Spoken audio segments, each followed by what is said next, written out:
ആരും സ്കിപ്പാക്കണ്ട. ഈ സോങ് ആർക്കായാലും ഒന്ന് ടച്ച് ആണ് സോങ്ങാ. സംഭവം എന്താ വെച്ചാല് എന്റെ വോയിസും ഈ സോങ്ങും അത്ര മാച്ചാ, കൺഫേമാ.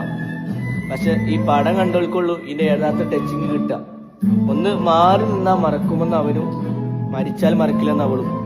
ഈ സോങ് കേട്ടിട്ട് നിങ്ങൾ മൈൻഡ് തട്ടാണെങ്കിൽ നിങ്ങളുടെ ഫോളോ ആക്കണം. ഓക്കെ, അപ്പം പോയേക്കാം. അങ്ങോളം തീരാവേലം പ്രാണന്റെ